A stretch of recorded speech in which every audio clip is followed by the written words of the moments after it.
The morning was supposed to be quiet, but as soon as I stepped outside, chaos hit. Karen, the HOA president, was standing on my front lawn, waving a stack of papers like she owned the place. "You have 24 hours to vacate," she screamed, her face red, veins popping like she'd been holding this grudge forever. I froze for a second, then remembered something important.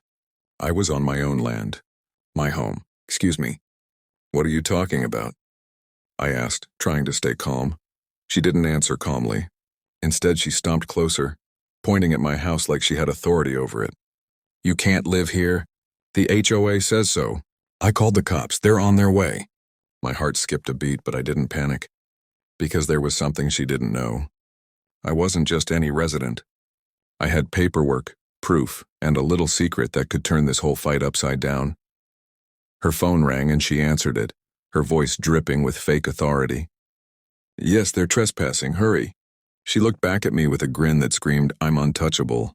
I stayed silent, letting her think she had the upper hand. Inside, I was already pulling out my secret weapon, something that would make her regret ever trying to mess with me. By the time the first cop car screeched down the street, Karen was dancing in victory. Little did she know, the twist was coming and it wasn't on her side. I just had to wait for the perfect moment. Karen didn't even notice me moving toward the mailbox where a thick envelope with my name and hers was waiting. I ripped it open casually, acting like I was reading bills, but inside was the proof that would shatter her whole act. The original property deed showing I legally owned not just my house, but the lot her HOA house sat on. My lips curled into a quiet smile as I glanced at her, still shouting at the imaginary cop she thought she had summoned. What are you looking at?" she snapped, noticing my smirk. I held up the deed. "This," I said slowly, "shows I'm actually the landlord here, yours included." Her face went pale, the confident sneer dissolving into a jittery panic. That's impossible," she stammered. "You can't—" I didn't give her a chance to finish. From my pocket, I pulled my phone and hit record. Every word, every reaction, every flailing gesture of hers was now evidence. Her fake power, her screaming, and her threats captured perfectly. The cops she thought were on their way, they hadn't been called at all. Karen had tried to intimidate me with lies, and I had it all on tape. Neighbors peeked out of their windows, curiosity growing. I waved casually at them, letting the drama unfold. Karen realized she wasn't just losing control. She was about to be publicly humiliated. Her whole aura of entitlement, the fake authority she'd been flaunting, crumbling one shaky breath at a time, and just when I thought I had her cornered, she pulled out another surprise that even I hadn't expected. Karen's eyes darted around frantically like she was searching for an escape route. Then suddenly she reached into her bag and pulled out what looked like a badge. "I'm an HOA enforcement officer," she barked, waving it like a weapon. "You'll be arrested if you don't leave, now." I raised an eyebrow, keeping my voice calm. "Really? Because the only officers I see are imaginary."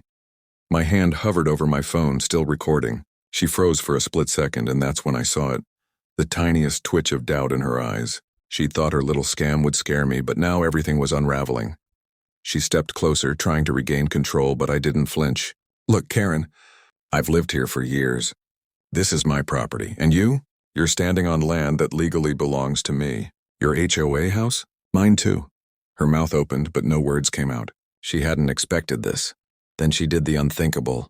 She lunged at the deed in my hands, trying to snatch it. I sidestepped and held it higher, letting the neighbors watch the whole confrontation. The scene was chaotic, Karen shouting, waving her fake badge, and everyone around peeking in, whispering. Just when I thought she couldn't humiliate herself any further, she tried calling the cops again. But this time, she dialed the wrong number and the real local sheriff picked up instead. Her confident grin vanished instantly. And that's when I knew the next twist would hit even harder. Karen had no idea the sheriff was an old friend who owed me a favor. The sheriff's voice came booming through her phone. "Ma'am, calm down. Who are you reporting and where exactly are you?" Karen's confident act cracked instantly. She sputtered, stammering over her words, trying to explain that she was evicting a trespasser, while I stood silently, letting every second drag on.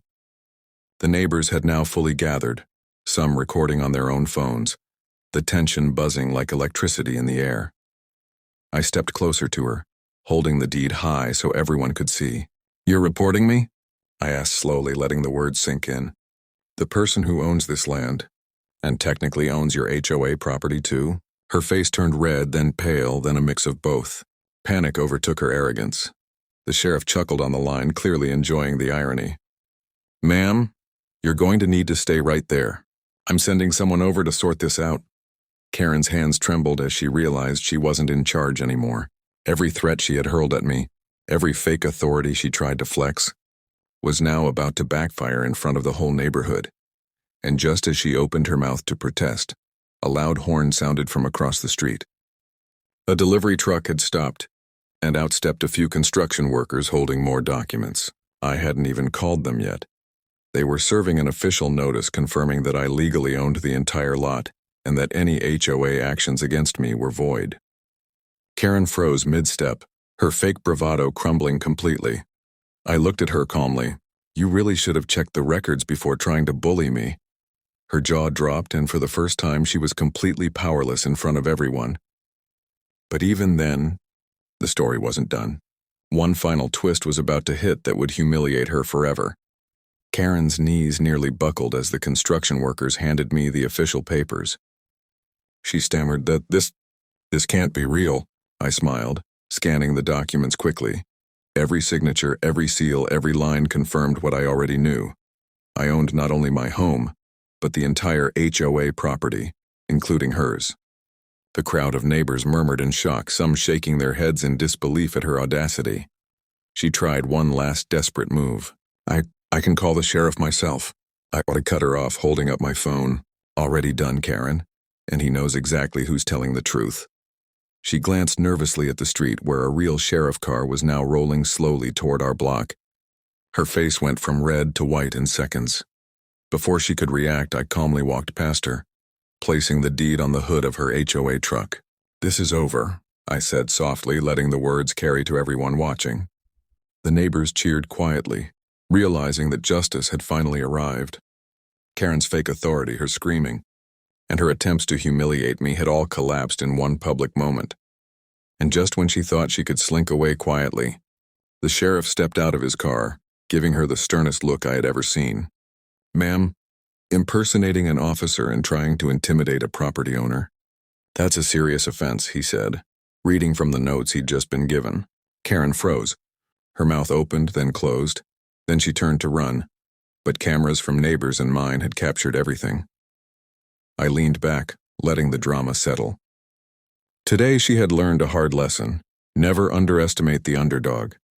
But as I watched her being led away by the sheriff, a small smile crossed my face. Little did Karen know this wasn't just victory for me. It was the start of exposing every little corrupt thing her HOA had been hiding.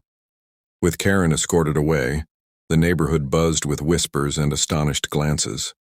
Neighbors came over one by one, offering congratulations and shaking their heads at what had just unfolded. Some admitted they had been quietly annoyed by her antics for years, but none had ever dared to stand up until now. I let them share their stories while I quietly reviewed the deed again, making sure everything was airtight. Then, out of nowhere, my phone buzzed with a new message. It was from a local journalist who had been tipped off by one of the neighbors' videos. Are you available for a statement? This HOA story is going viral, it read. A grin spread across my face. I hadn't planned for this level of exposure, but it was perfect. Karen's humiliation was about to go national. Just as I was about to reply, I heard a knock on my door. It was the HOA lawyer, flustered and sweating. You can't do this. We'll sue, he barked, clutching his briefcase like it was a shield. I held up the deed again. You already are. And guess what?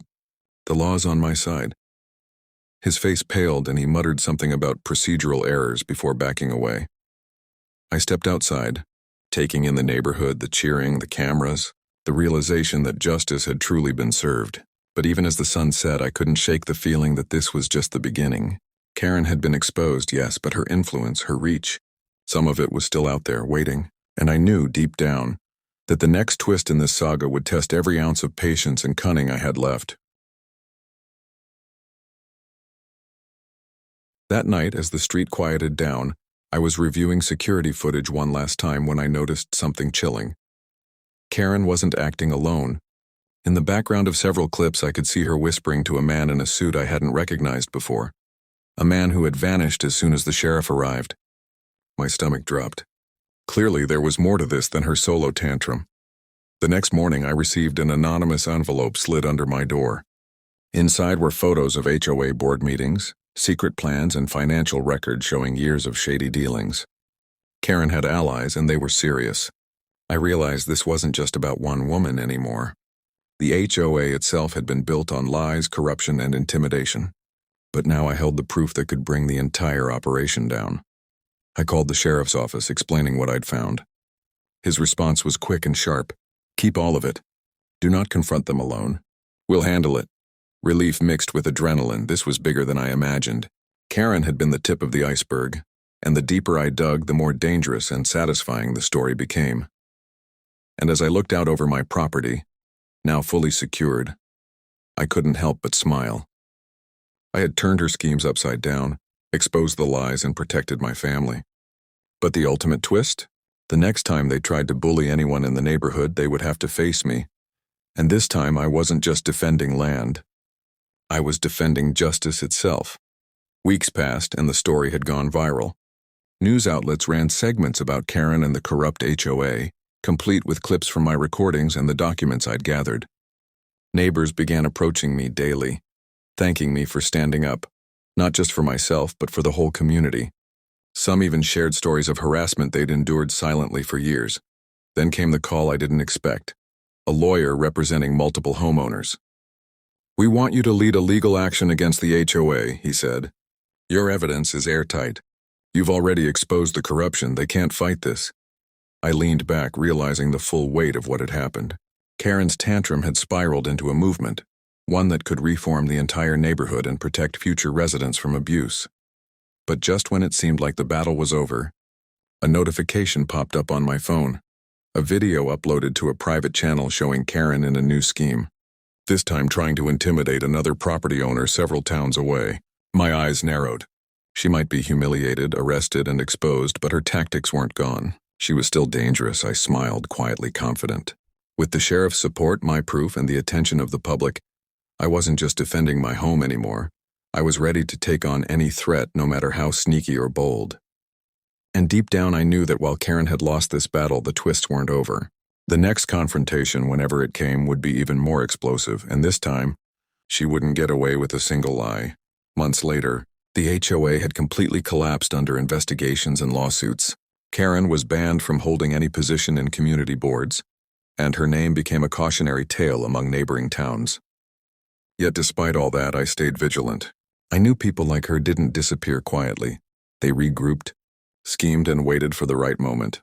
One evening, as I walked my dog along the edge of my property, I noticed movement near the old HOA house, shadows shifting, a car idling suspiciously. My heart raced, not with fear, but with anticipation. I wasn't the same person Karen had tried to intimidate months ago. I had allies, proof, and a plan for every scenario. A tiny grin spread across my face. The next twist hit almost immediately. The car sped off, but left behind a small package on the driveway. Inside were documents, threatening notes, and a single photo. Karen smiling slyly with a new ally I didn't recognize. She was back, playing a different game, one that relied on intimidation and fear. I picked up the phone and called the sheriff. "We might need to revisit our plans," I said calmly. The calm in my voice hid the excitement bubbling inside. This was more than property disputes or HOA drama now. It was a test of patience, strategy, and justice. And I knew, without a doubt, that no matter what tricks Karen tried next, I was ready to turn every single twist back on her. And this time, the endgame would be even bigger. By the following week, the entire neighborhood was buzzing again. Karen's new attempts to intimidate others had been quietly circulating online, but this time I was ready. I coordinated with the sheriff, neighbors, and even local media to document everything. Every call, every suspicious visit, every shady move captured and stored. This wasn't just defense anymore. It was a full strategy to expose her once and for all. Then, the final twist came like a lightning strike. Karen showed up in person, thinking she could bluff her way into reclaiming influence. But this time I didn't just have the deed and recordings. I had the support of everyone she had ever tried to bully. Neighbors stepped forward, cameras rolling, voices firm. The sheriff stood by my side, ready to act. Karen's fake authority, her threats, her lies, all crumbled instantly in front of a united front. She froze, her mouth opening and closing, realizing that every scheme she had tried, every corner she had tried to cut had led her straight here, to public exposure, legal accountability, and complete humiliation. I looked at her calmly, holding up the deed and my phone. "This ends today, Karen, no more games." And just like that, the story closed. Justice had been served, my family was safe, and the neighborhood finally felt free. Karen had tried to evict me, to scare me, and to manipulate the law, but in the end it was her own arrogance that destroyed her.